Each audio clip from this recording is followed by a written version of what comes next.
Welcome back to our Amplify sessions with Graham, where we are, just spending some time around his business life with the hope that we will be inspired and encouraged.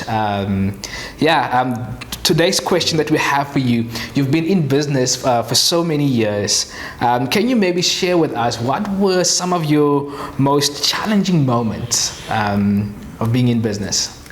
So right up front, that toying, do I leave an established company, a solid income, the perks that are with that, and go on my own with the uncertainty that one toys with sometimes for weeks, months, maybe even years.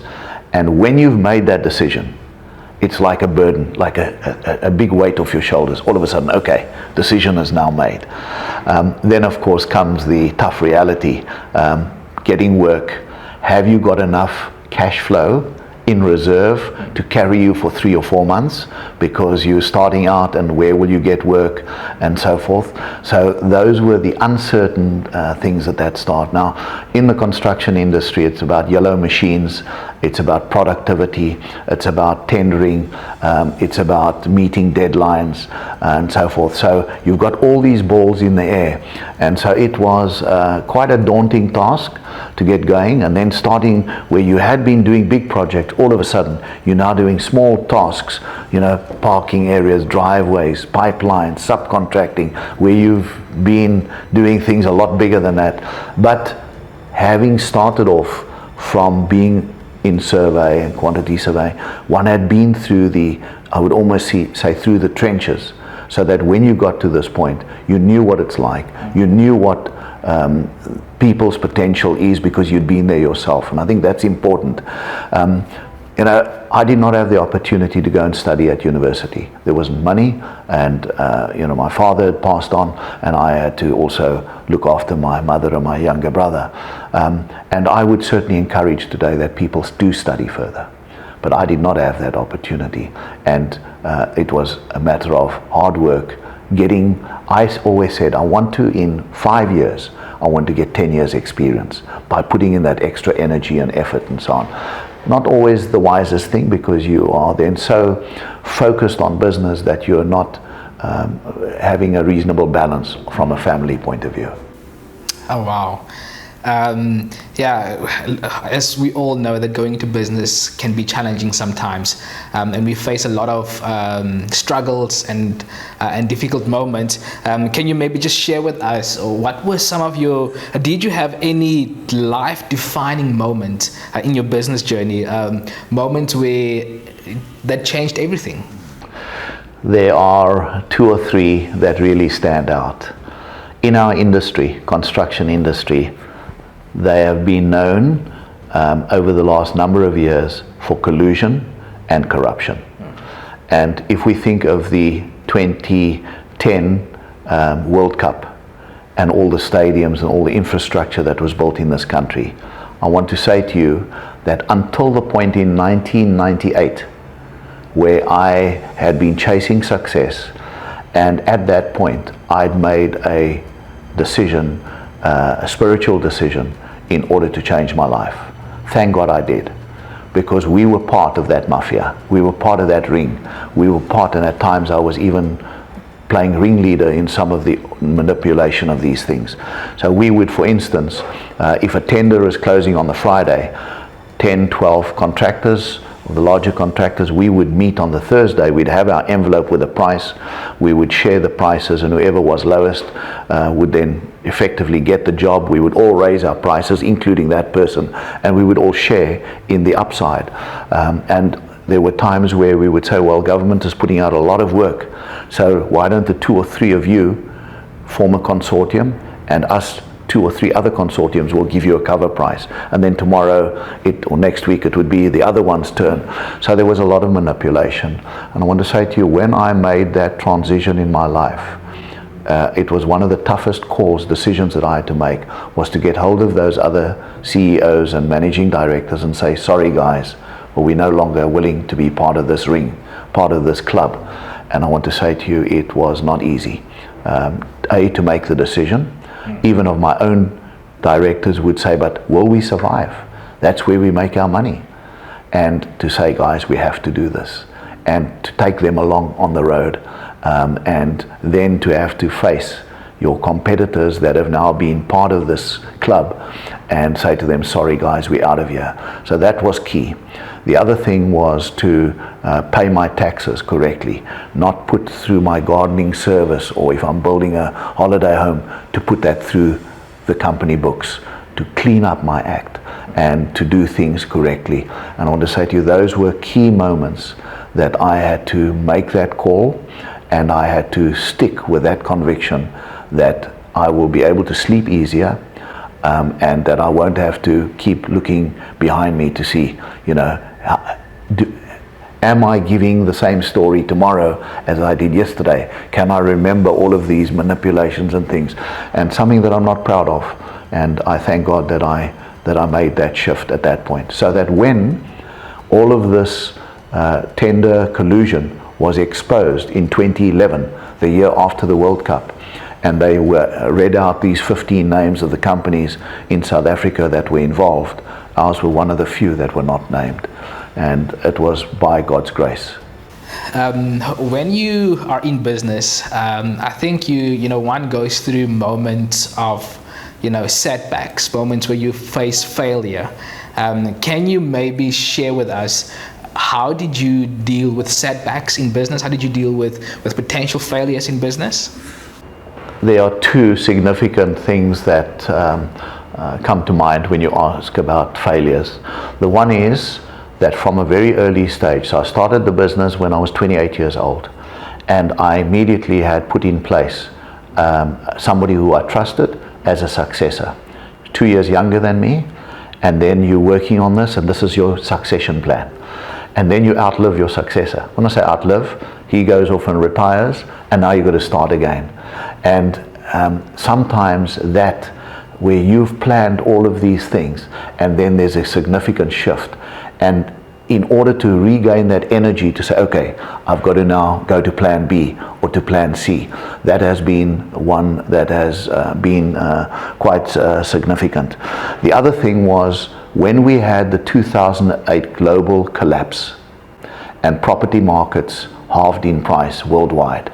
We had at that point 24 projects where we were doing across the country, and I'm talking about large pieces of farm, 1,000 hectares, 500 hectares, industrial areas, and all of a sudden, that which you had been through successes, you just got bigger and bigger, and all of a sudden, you were in a scenario where everything is halved in value. The banks had given you certain credit. Let's say you had that you were 50%. That you had 50% money from the bank for a particular project. All of a sudden, that project halves. The bank comes back and says, "Hold on, you now need to put in 50% to get it back to the ratio of 50-50. And so that put us under tremendous cash flow pressure. And thankfully, we've been able to work through that. But all of a sudden, where your worth was X, and all of a sudden 3 years later your worth is half X, that takes quite a bit of introspection, and it's lessons that one learns that you try to never repeat again. So those were the two key things that when I look back to say, where could I have done things different, and what were the key lessons that I learned? Succession, not easy. And it can, you don't just put all your faith on one scenario, because that person could be flattened by a bus. They could die of cancer or have a heart attack, etc. And so what is your bench? How many people have you got on the bench that you can bring through if somebody gets injured? And the second is this issue about just making sure that when the economy dips, and it will dip, for every down there's an up, for every up there's a down, and there's going to be your seasons of going through a drought. And how are you going to manage that? Cash flow is king. In business, cash flow is king. And it's not all about profits. You also need to have that balance. But if you do not have decent cash flow, it is something that even solid companies that are doing pretty well can go under if they've overextended themselves. Wow, that is incredible. And the one thing that I'm hearing from you is, that proper planning is key in all of this. Somebody once said that if you fail to plan, you plan to fail. So I think that might be really a key factor in dealing properly with setbacks in business. Thank you so much. In business, you interact with a lot of business leaders and a lot of business people. Would you say that there's a thing that exists that is called business peer pressure, and how does one deal with that? I think we put ourselves under pressure. We watch television, we see our neighbor having a bigger house, a bigger boat, a bigger whatever it is, swimming pool, and so that peer pressure, and often the peer pressure comes through your children. They're at school, but why can't I have such and such because Johnny has got it? And that pressure comes from society, comes from television, it comes from what we read, what we see. And I think it's a key lesson that I've had to learn along the way, to watch out that we don't try and compete with the Joneses next door. I've got to be at peace. When I consider from where I came to where I am today, it's a big shift. I'm able to provide for my children what I was not able to have as a youngster. So let me be at peace with that, and let me not try and shoot for the house at the top of the hill, etc., if that's going to put me into debt. And so often we're chasing after success, and it can just bring about so much heartache.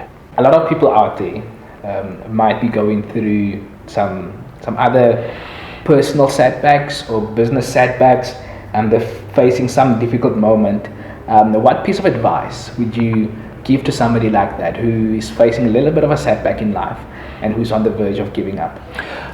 John Maxwell is one of my favorite business gurus that I've read most of his books.